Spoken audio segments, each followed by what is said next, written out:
Okay, well, welcome everyone to our collaborative workshop here with City and CAE, the Center for Academic Excellence. With us at City is myself, Branka Manojlovic, one of the instructional designers, Lynette Washington, another instructional designer over at City, and Kate Powers, and David Havorka, unfortunately, is feeling under the weather, so Kate is going to kind of take over his slides and speak on that. Branka, I just wanted to say hi to folks because I don't know everybody on this call. I'm new. I'm the new manager for the Center for Academic Excellence. So I've met a couple of you guys, but not all. So I started in June. So just hello. Yeah, and if you could let us know what David's position, what he does too, that would be helpful. Yeah, and David's an academic specialist in the CAE, and he helps students specifically with stats and Red Cap. Perfect. Oh, red cap. Good to know. All righty. So again, today's workshop is going to be about writing exam questions and prompts, specifically instructions for exams. So the objectives for today's workshops are to identify the reasons for providing exam instructions or directions, how to write clear and concise exam instructions and questions, explore ways to identify and align exam questions to course or weekly objectives, explore how to create question types in Canvas, new quizzes, and classic quizzes, and then explore Canvas features that will aid in providing reasoning and analytics to exam questions. The topics that we're going to explore here, I kind of wanted to break this up a little bit from the objectives, just so you're kind of getting an understanding of where we're going with this workshop. So the main topics here are about writing exam directions, writing exam questions, best practices and tips for writing exam questions, and best practice and tips on creating exams in Canvas. So City, Lynette and I will speak more on the faculty perspective on writing exams, and then Kate will speak more on the student experience as far as how exams are written.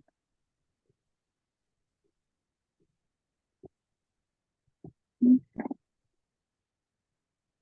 All right, so since there's two of you here, this is going to be nice and brief. We were kind of concerned that this was going to be a lengthy interactive question here for everyone. But so in one word, what brings you to this workshop? Let's start with Marcia. I have several quizzes that I give the students, and just making them and then making sure that I have the correct version and how to do multiple choice and that kind of thing. And yeah, so I'm like Lynette usually helps me do almost everything, and I would like to try to help out more. Great. And Jenny, can you share what brings you to this workshop? In one word, ambition.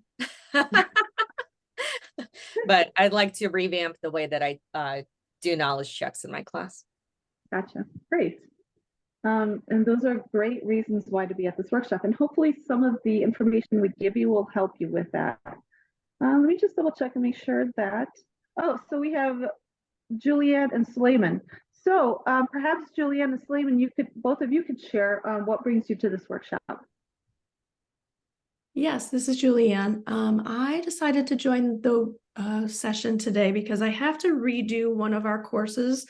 And I think we have 3 courses for our primary care peds program, and 2 of them the students do very well. This one they don't do very well.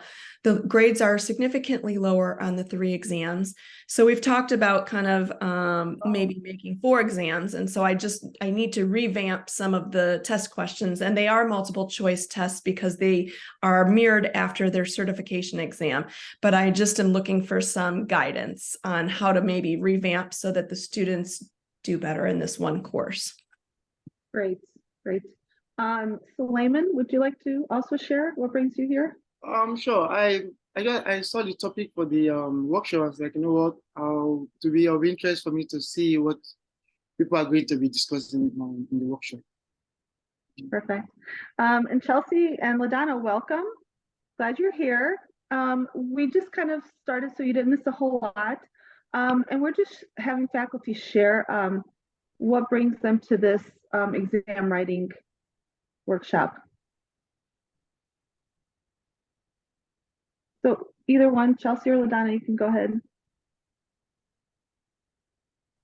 Hi. I've been playing around with some of the different styles of test questions from like, the normal multiple choice, the true false, and then of course I like the ones that you can put more than one question to one question. I forgot what it's called.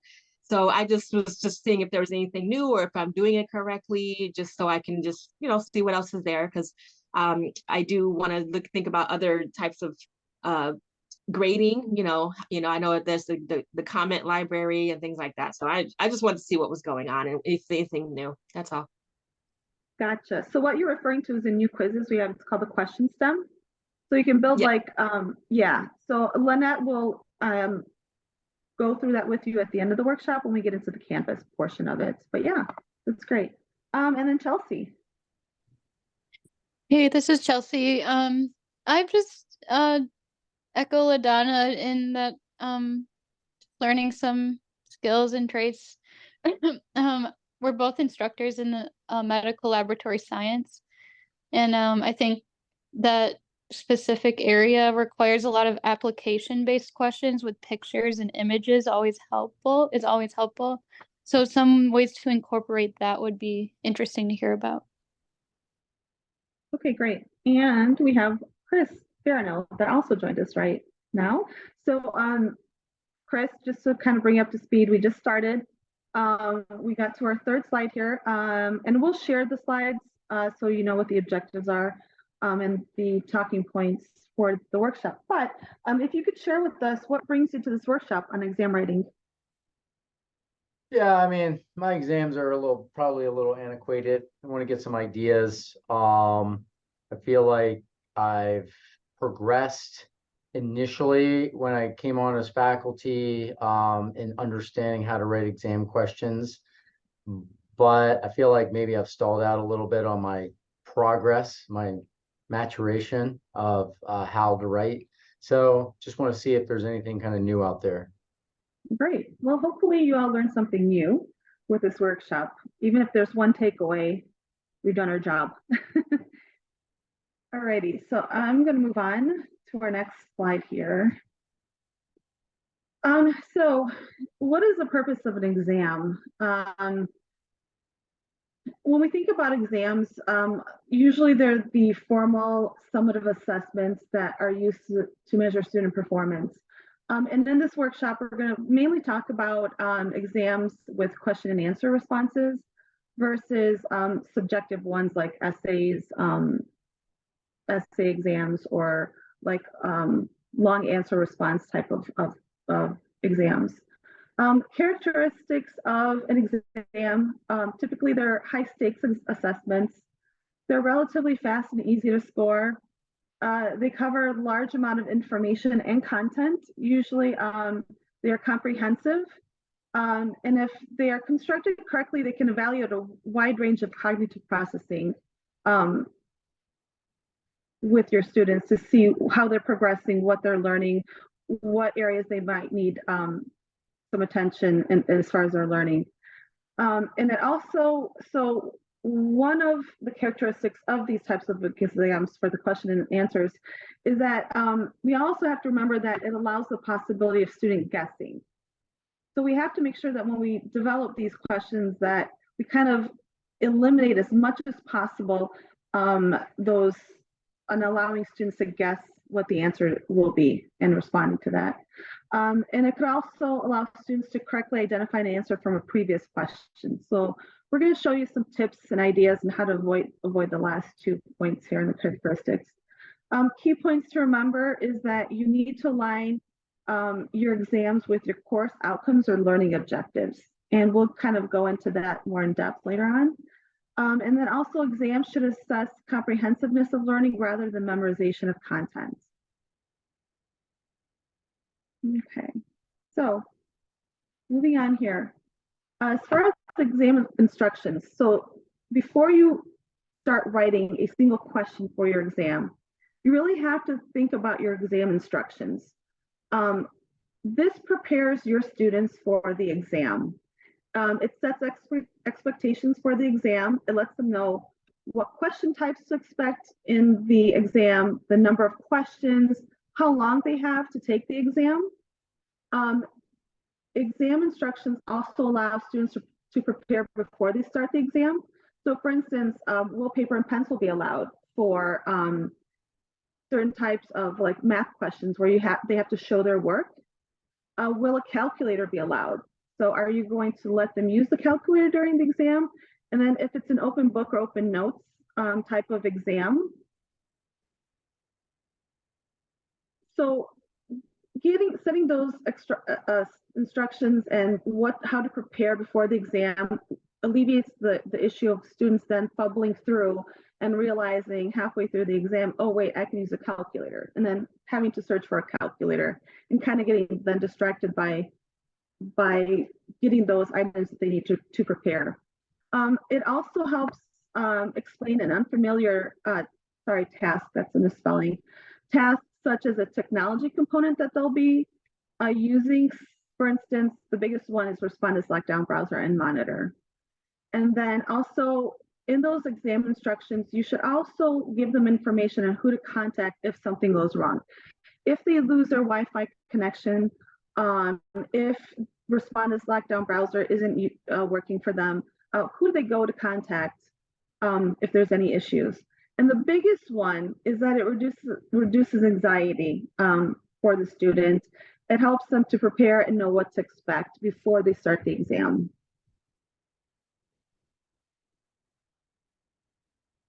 And then moving on, we're going to do some just general recommendations for designing exam questions here, and we'll go in depth into a lot of these points later on in some slides here.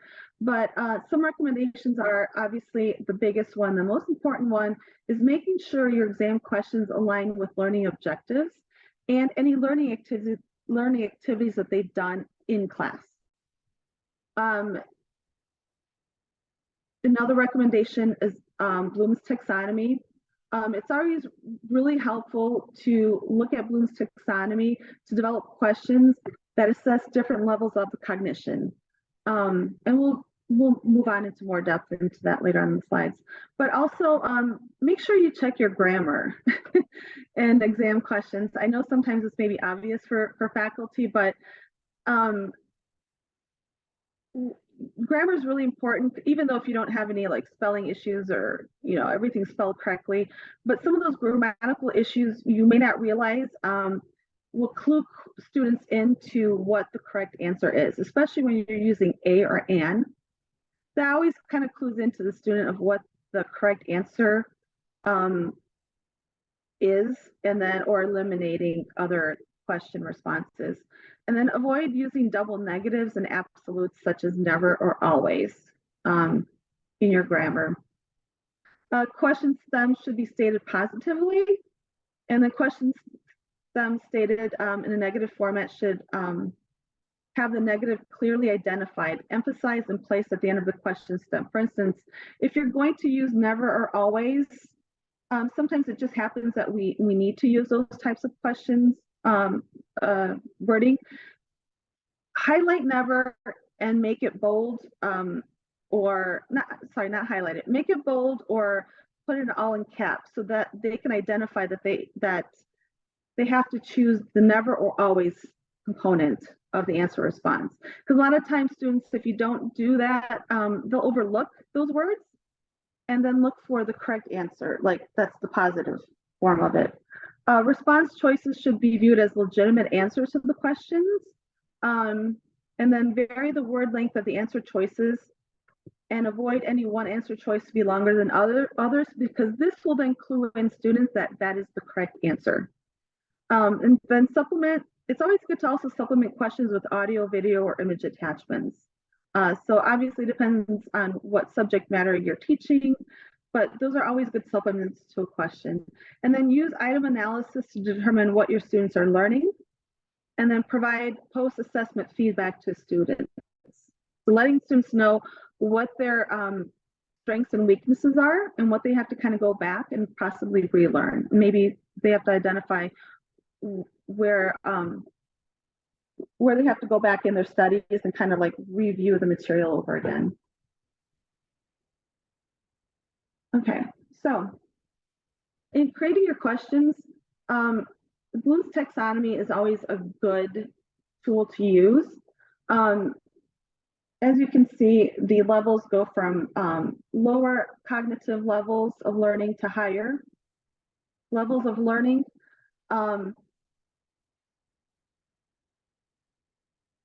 So for instance, down here at the bottom, you know, remembering. Now, obviously, depending on what we're teaching, sometimes we have to get an understanding, do our students know what the facts are? Do they know the basic concepts of the material? And the question types that we can build from are obviously what, why, who, where, and when.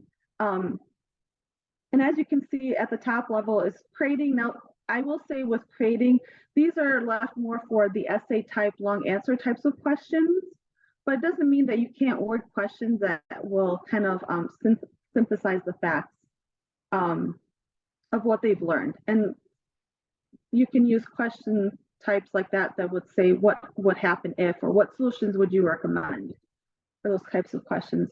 And as you climb up in levels of cognition, question formation shifts from objective to subjective. Objective questions have clear or correct answers, whereas subjective questions, have a range of possible correct answers, and where only one answer choice is the best and most likely answer. In these types of questions, students need to provide in-depth analysis and sound judgment or decisions for their answer. Alrighty, so this next slide, Kate will talk on this one. Hi, I know a couple new folks came in, so I just wanted to say that my name is Kate Powers. I'm the new manager for the Center for Academic Excellence in the library. I've been here since June, so if you haven't met me, feel free to shoot me an email, say hi. I love to hear what you guys are doing in your classrooms and about your students and how we can support you guys moving forward. So this, I thought I had more zoomed in, but I don't. Okay, so this is an extension from the Bloom's taxonomy that Bronco was just talking about. This is from a consultant that I've worked with in the past. And Bronco, would you click it again? Perfect. And I'm not going to go through all of this because there's a lot of information, but this is taking Bloom's taxonomy and applying it to the metacognitive level so that students understand exactly what level they need to be at and how you can clue students into the level of learning and thinking that you're requesting. So I zoomed into applying, analyzing, and evaluating because we're at the postgraduate level. We're obviously going to be asking some pretty complicated questions.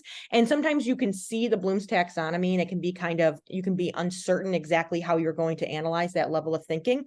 And this is a way that, and I find this tool to be really helpful. So we are going to share these slides so you can go in and find this form. And I think it's pretty zoomable and clear, but if it's not, and you want like a big copy of it, I have it, I can send it to you. But if we take a look at analyzing, so some of those clues are things like students are able to distinguish between seemingly similar sets of information. And so that's a lot of what we do, right? Is we have information that's very similar, but there are differences. And at this level, we really need to be able to distinguish between those and discuss the differences between those.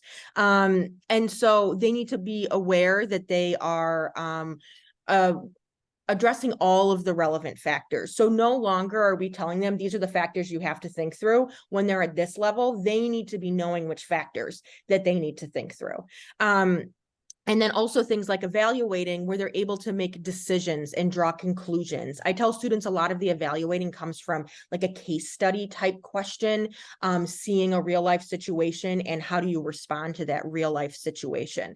So there's more details and including those transition zones. And so how you get students to jump from that lower level of thinking to that higher level of thinking is available on this tool. I have worked significantly with this as well as the consultant who developed it. So if you guys look at this and you're interested in learning more, I have additional tools around this topic, but I could literally, this is like what I do. I could talk about this all day, so I won't, but just know that feel free to shoot me an email or take a look at this tool more closely in the slide.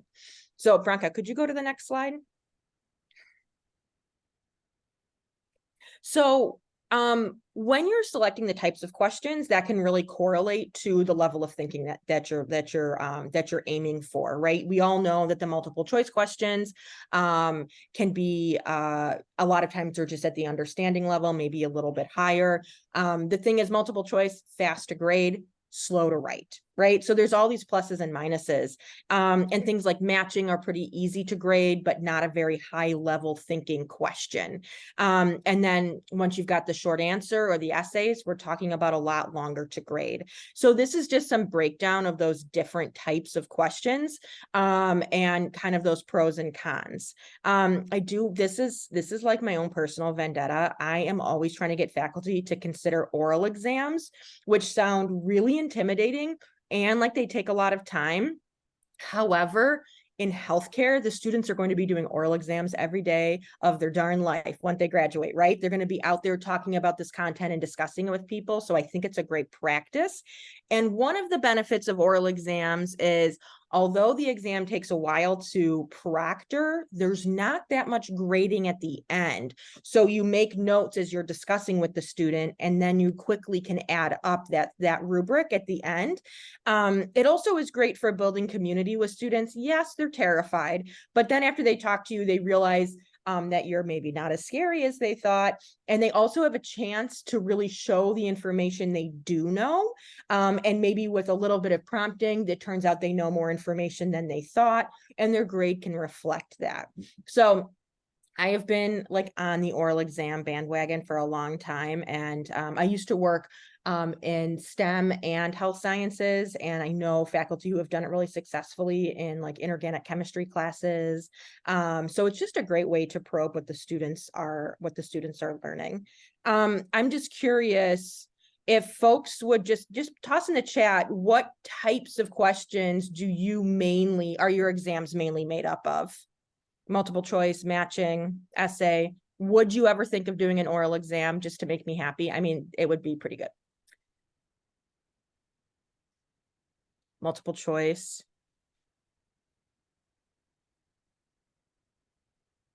Thank you. I love seeing an oral exam. Okay. Blank.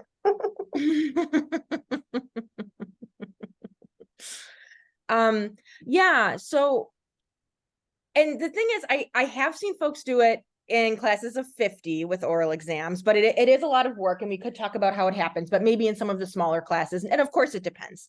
But yeah, so, and I do know that especially for folks where students are going on to take board exams or licensure exams, those multiple choice questions, that is what they're going to see on those exams. So you want them to practice for that. But then there's that balance between teaching to the test and teaching for knowledge, which I think is something that we all really have to balance in an industry that's very highly standardized testing based. Would you go to the next slide, Branka? Okay, so I am new to Rush and I've only spoken to a handful of students. And I will say that all the students who come to see me, they all have great learning outcomes given to them by their professors. And I say, fantastic. Do you use these to study? And they say, no, I never look at them. So I'm sorry to break your guys' hearts, but they're there, but a lot of times students aren't looking at them and they don't know what to do with them. And then we have the classic after the exam. They said they didn't tell me that was going to be on the test. And so aligning exam questions with course objectives is really important. And I know it's something that almost all faculty are already doing, but I want to really suggest the idea of creating a cover page that identifies which learning outcomes align with which questions. So I haven't been at Rush long enough to see this, but at my old institution, this is something that the team of faculty that I worked with moved towards. And then when students would come to my office and they'd be like, I'm struggling in this class, they would pull out these cover pages, or it could be on Canvas, right, if you do virtual. And they would say, here's the learning outcomes that I struggled with. And they were using that vocabulary. And then we could go through and look throughout the semester, where were they struggling? What kinds of learning outcomes they were struggling, and what words in those learning outcomes suggested what level of learning and understanding they needed to be at. And then I had faculty members who also use that to track overall, are there certain learning outcomes that students aren't successful at? And that's something that Branka and Lynette, well, I think it's mostly Lynette, we'll talk a little bit about later, how you can track those kinds of things. And there are options in Canvas to like really tie your exams to learning outcomes, but it's a big lift, but it is something that if you're starting a new class, that might be worth thinking about. So this is just like a sample table of what a learning outcome chart might look like. It just says the question, the learning outcome, and you could do, if you have your learning outcomes number, you could say learning outcome 2B or whatever, and then their score. So they can see at the very outset which learning outcomes they've mastered and which ones they haven't, which helps as they move forward in summative exams towards the end of the semester. So I'm gonna kind of throw something in here. So so when we talk about feedback, post-exam, this is a perfect example of how you can provide feedback. Post-assessment, letting the students know, okay, question 1, this is the learning outcome it aligns to. And then you can kind of have a deeper discussion of, look at your questions and say, okay, why did most of you get this question wrong based on your learning outcome? Is there something in this outcome that wasn't addressed in class or talked about or learned? And letting students see their exams is optimal. Please return the exams to the students if at all possible. And if there is a very firm reason why you cannot let the students have the exams back, at least if they have this, then they can know where they were struggling, because they won't remember what question 7 was if they just get those results. So letting students see and reflect on how they did on their exam is really, really important. And this can be a great way to do that. I know faculty who have done this now for a few years, and they can track from semester to semester if they alter their teaching around this specific topic, if the outcomes are reflected on the test, and it just becomes a really efficient way to know that you're helping students master that important information.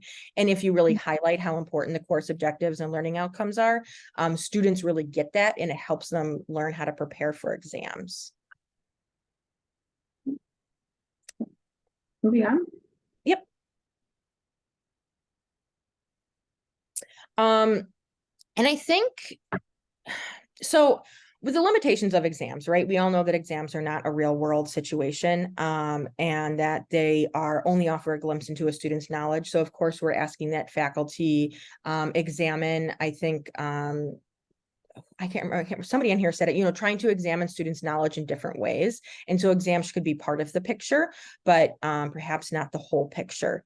And remember that you're writing the exam as an expert, and the students are not experts. And so make sure that references and vocabulary are things that you've covered in your classrooms, and you're not pulling things from outside sources that the students may not have experienced, especially if you have students from all sorts of different backgrounds in your class. Anticipating that they've had the same lived experience as you is, of course, not going to result in positive outcomes.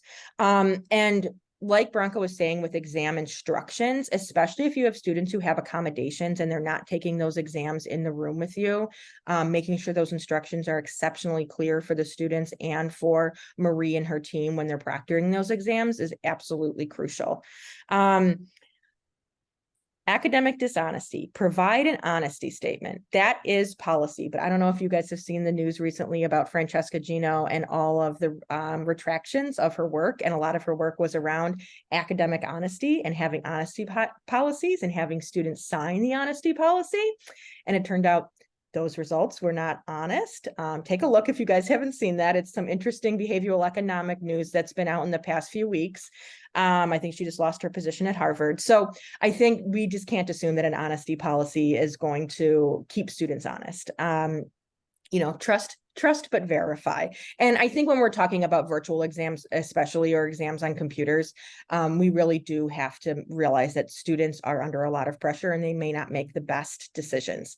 I mean, just think honestly to yourself what you would do if you were in that situation. You know, when we were all taking exams, we had to do them on blue books that we bought from the bookstore, and everybody shuffled them and handed them back out. But now there's a lot more opportunities. So that's a complicated question, and one that's more complicated if you have remote students. And then curving is, you know, it can be required, but hopefully the exams are written in such a way that curving isn't really that it isn't necessary. You know, that the exam is that your top students are getting top scores. So just something to keep in mind there. And I think a lot of these, like, we don't have perfect answers for academic dishonesty. We talked ourselves till we were blue in the face during the pandemic around that, and we never came up with a complete solution. So unfortunately, I don't have a magic bullet there. So next slide, Bronca. Okay, so now we're going to move on to more specific question types in the next few slides. All right, so these are just a couple examples of poorly written and well-written examples that we kind of wanted to focus on. And as you can see, the top one, using negatives versus using more positive question stem. And then the second one, again, it's using the negatives. And then also grammar type here in the second one. So something that's wording your question stem here to be for the students to not struggle with comprehension is really key. And it's so with the second well-written question here, you can see, like, we stated the facts first. The patient is identified with pneumonia. That's a fact. Students can keep that in the back of their mind, and then it moves on to the question, and then it said, you know, ask them which of these assessment findings indicates that the client needs suction. So it's moving away from that negative wording to more positive, and also the grammar portion of it is letting the students know clearly what they need to know first before they move on to the question. So these are just a couple examples. I don't want to go into too much in depth with poorly and well-written ones, but if you ever have any questions on how your question stems and responses are written, you can always just reach out to one of the instructional designers. I've had quite a few faculty reach out to me, and they're like, can you just read through these questions? And, you know, I was able to make adjustments on their question stems and responses, because it's always good to have a second set of eyes when you're developing your exam questions, because again, especially someone who's not in the field, I can look at this and say, you know, this is confusing for me, and what you're trying to have the students, what knowledge you're testing them. And the grammar could be also confusing too. So I'll just say, can we just make an adjustment on this question? And then I'll provide, you know, examples, and we'll kind of brainstorm and work through those question types. But again, I didn't want to dwell too much on a poorly written versus a well-written here, but if you always have any questions, just reach out. We're happy to help. And then Lynette's going to talk about examples for writing question responses.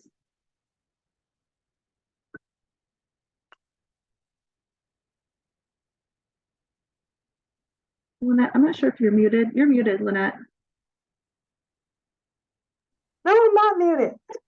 Yeah, I was just saying how I was listening to Bronca and Kate, and I ditto whatever they say, and I'm just going to go over a couple of questions. And unfortunately, I can't go over a whole lot, but we'll talk about a couple of things. But I do got a great resource to give everyone for any type of question they want in case-based study. So we're going to go ahead and talk about this. So writing questions, which is the better question and why is it better? So I got a few examples up here. And the first example is, you can go ahead and flip that, Bronca. The first example is about true and false. The first question, can you tell me out of this first question, if we use true and false, we use it because we want to make the question require application of knowledge as well as much as possible as we can. And why we use true and false, we want to also make sure the statement is unequivocally true or false. It shouldn't be one or the other. It should be one or the other. All true or all false. Don't try to trick the student and mix a little here and mix a little there.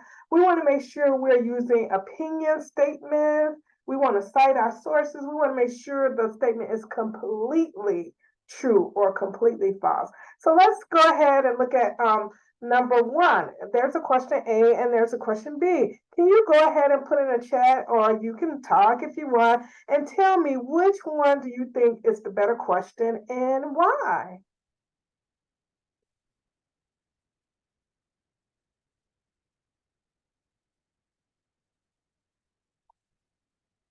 It's number one.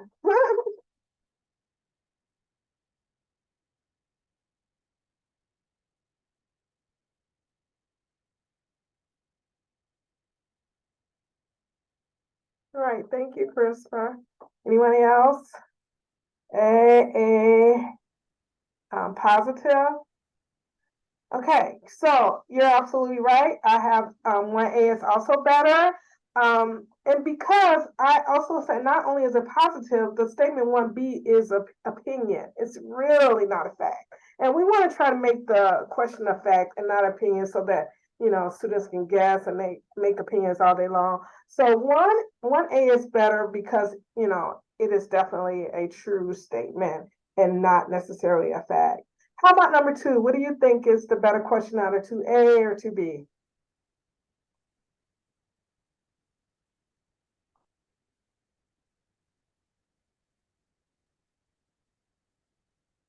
Okay, we got a B. Anyone else? 2B is straightforward.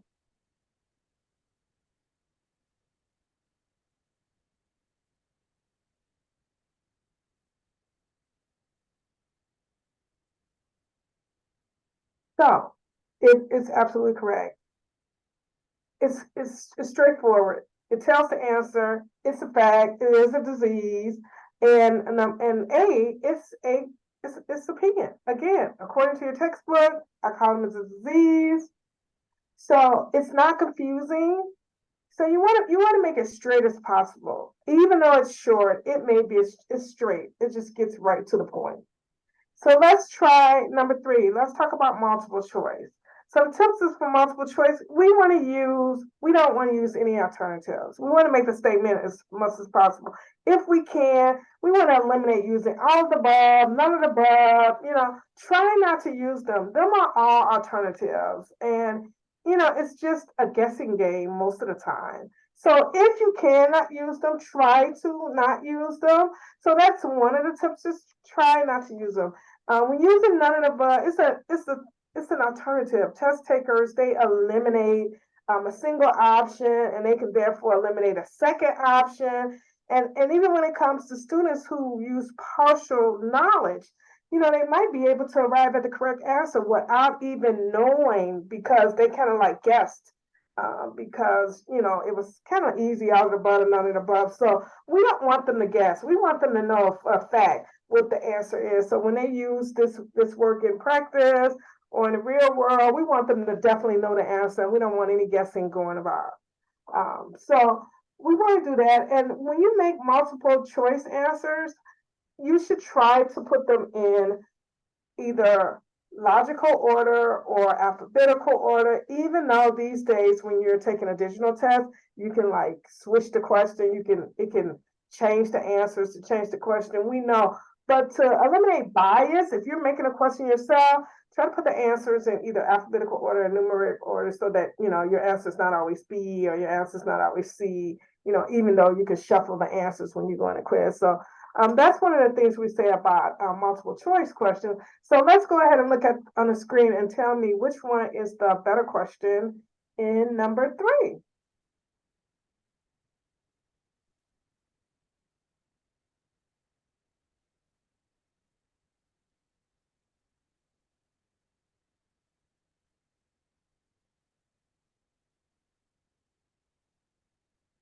Any answers? Better question, A or B?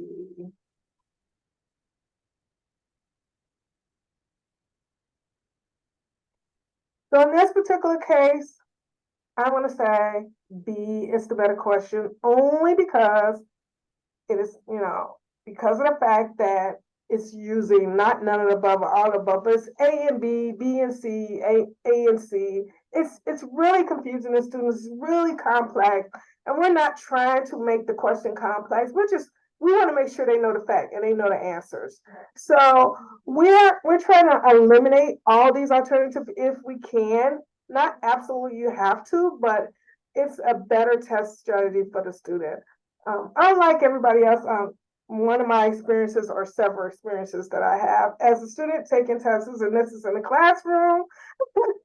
One of my instructors in the classroom, when we had a test, he would give us surprise quizzes all the time. Oh my goodness.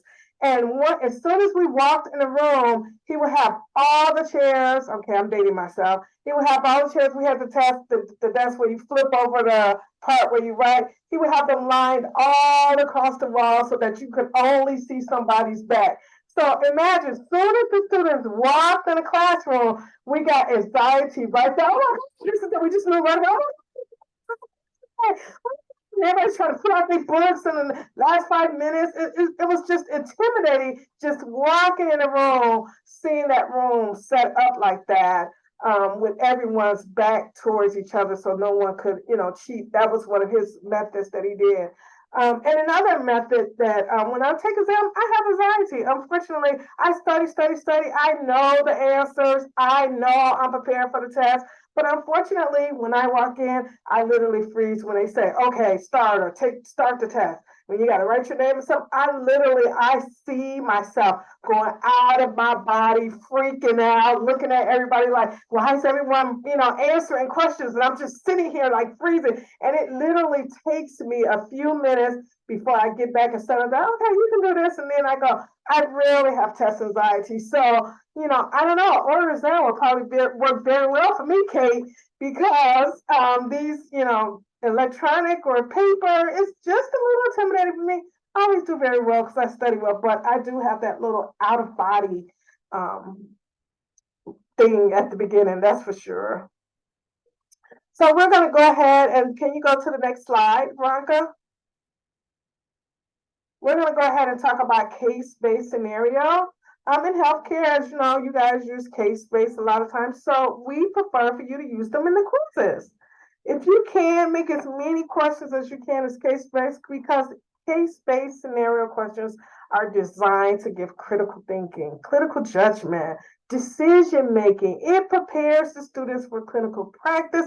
It prepares the students to think, about the answer and not just spit it out. On my interview, I was given critical questions about, doing things as an instructional designer and things like that. So get them prepared as much as possible. So whenever possible, use a case-based scenario question because many students are more inductive than they are deductive reasoning, which means that they learn better from examples.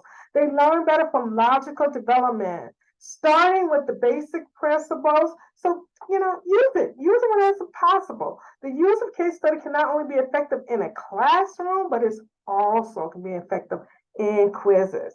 Again, problem solve, analytical tools, qualitative, quantitative, depending on the case. And it's definitely helped students when it comes to making decisions in a complex situation. So I have lots of links that I'm going to share when we share this PowerPoint, but I'm going to go on to the next slide if you don't mind, Veronica, because time is getting away. So this is one of the questions that I made for the NGN type questions that was coming out for the new test. And so this one, while it's a multiple choice, it is a case study and it can be highlighted. And again, it's a little bit complex. So you would give the student a case at the beginning, and as you see, the case is up at the top, and then I made a little chart. And I can even highlight the tables if I wanted to and make up different questions. So it's a multiple choice, but the students really got to know the information before they get the answer. There's no guessing here. You definitely got to know your information. So this is one of the reasons why it is just great to have case-based study. They've learned it in a class, and now they're able to experience putting into practice what they learned and not just guess a question. They have to know this answer in order to get it correctly. So I can't go through a lot of questions. So I have, and let me put this in the chat right quick. I have created a manual that has all these type questions in it. And they give examples, they have videos, they tell you what page, they tell you how to use them in Canvas. So they have fill in the blank, they have matching. And even though we're using these tools to make them, we're using these tools to make them in such a way where the question is more practical. So I put in this guide here on how to make this type of question, and I give instructions on how to do it, step-by-step instructions, and I have a video for each question in this guide on how to make this video. But of course, you don't have to do that by yourself, because your friendly instructional designer is here to work with you. So you can reach out to any of us. You can tell us this is the type of question you want. Can you make this for me and my quiz? We're here for you. We can be as hands-on or as hands-off as you want, but we are here to help you make these questions for your students. Can you go to the next slide? I keep want to push the slide. So I want to quickly talk about, classes quiz versus quizzes, new quizzes. I'm not going to talk about it all because it's up here on the screen and you're going to get the slide deck. So I just wanted to point out, a couple of things about new quizzes and classic quizzes. Can't get my words out right. So you want to focus on the different in the quiz type when you choose which one you want to use. Because as an instructional designer or as City, we're not going to decide for you which type of quiz you want to use. So we can tell you the pros and cons, or you can tell us why you chose this or what you want to do for your students, and then we can help you decide on which quiz what type you want to use, the classic or the new quizzes. But here's some things on there that kind of tell you what happens when you use them. So we want to explore to create the question type in Canvas. We want to aim at providing reasonings and analytics to every quiz question. In classic quizzes, the tool, it's been available since the tradition of Canvas. So it's the original tool in Canvas if you use classic. New quizzes, it's a tool that's integrated with Canvas. So it's using the LTI. So it's basically like a third-party tool. New quiz do offer several new features and questions type, but it is currently missing some features from classic tools. So that's why we want to be sure which one you use. So as your instructional designer, we'll probably ask you, what type of question you want, what do you want, what do you want to give to your students, so we can help you decide what type of quiz you want. Classes quizzes, many instructors use for assessment. So it's really important, and I can't say this too many times, for you to understand the difference between classic quizzes and new quizzes so that you can choose the tool that fits your needs best. So we're going to use some new quizzes, and we're going to use the understanding of limitations of some of the quizzes. So also, when you use new quizzes, I just want to say, when you use these quizzes, it does not support partial credit for multiple choice, matching order, and also categorization order. And sometimes that makes a difference to students, so it depends on your test. So it's either all or not if you're using new quizzes for those type of questions.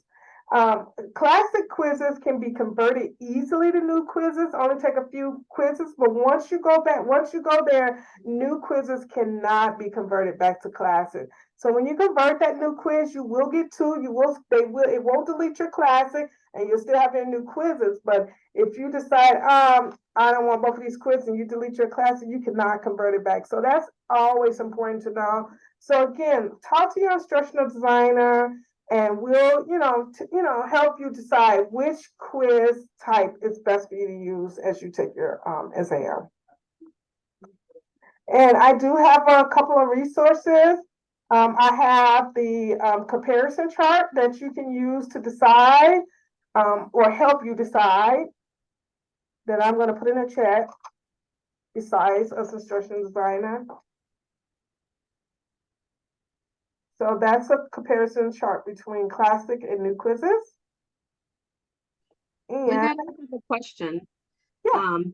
So when I always preferred classic quizzes because I liked the way you could use the questions, mix them up again, use them again, for like final exam. But I always saw that it was saying classic quizzes abilities were going away. So to keep so you had to start using the new quizzes. Is that true? Because that's what it says when you go to make a test, and it was better to start with the new quizzes. it is eventually going away, but that date has been pushed back so many times, and right now it's still indefinite. We still don't have Canvas still doesn't have a concrete date. And if I'm wrong, Bronco or anybody, just let me know. But when we first got on Canvas, they had a date, but then shortly after we got on, they got pushed back and pushed back. And like I said, to this day, they still don't have any concrete date or when. I will, say that as great as new quizzes is, as far as like some of those question types, because it's essentially an LTI integration, it's not native to Canvas like classic quizzes is. They're still working out quite a few bugs with that. So that's why they keep pushing back the sunset date for new quizzes, is because they're still trying to work out all these little bugs. And also there's a Canvas faculty community. Faculty keep putting in suggestions for new quizzes. And so they keep adding new features to it based on what the feedback is from faculty. So eventually it will go away. It's not going to be anytime soon. So if you're using classic quizzes, you're fine. Don't worry about it. But there's also an easy way to migrate into new quizzes when that time comes. Or if you just want to try new quizzes, we can also work on migrating the quizzes, and that way you can see what it looks like in new quizzes. But yeah, I wouldn't be so concerned about it just going away just yet. And we'll let you know. Obviously, if there is a deadline, we'll communicate with faculty on that. Plenty of time. Plenty of time. But right now, there's no date. Brock, you want to go to the next slide? Because I know we're coming up to the end of the workshop.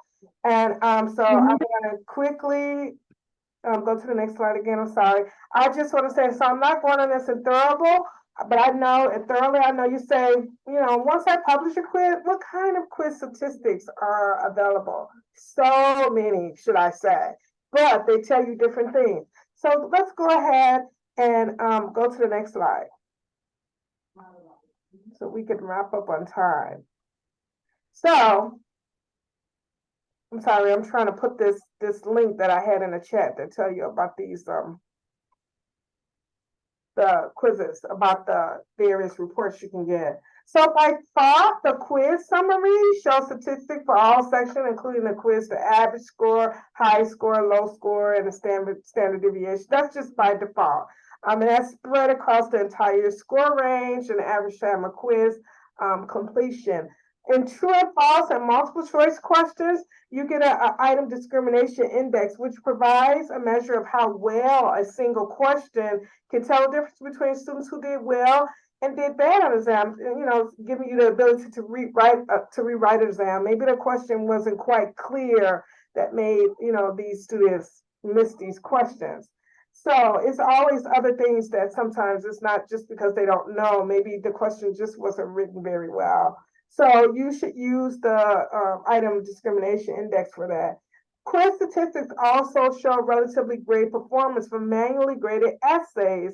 I know a lot of people don't like to use, essay questions because they say I got to manually grade it. But you can get statistics on there from Canvas on manually graded questions, and you can see that on number 3 and file upload quiz types. So manually graded questions are shown in the same table format as other quiz type. So a manually graded type is marked correct. It's correct, or it contains a student score that's greater than or equal than the question possible point. So again, like I said, we're kind of running out of time. We really can't talk about this in detail.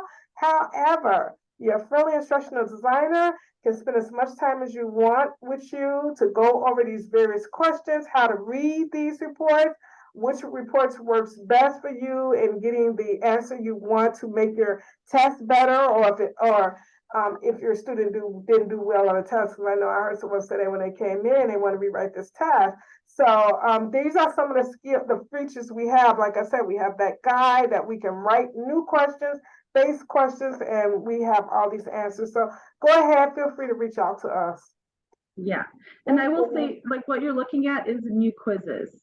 So these features are not in classic quizzes or as far as item analysis in that discrimination index. So if this is something you do want to use, you're going to have to start migrating over into new quizzes, and it's pretty robust. I will say it's a really good tool as far as like the question statistics and the overall exam statistics in Canvas.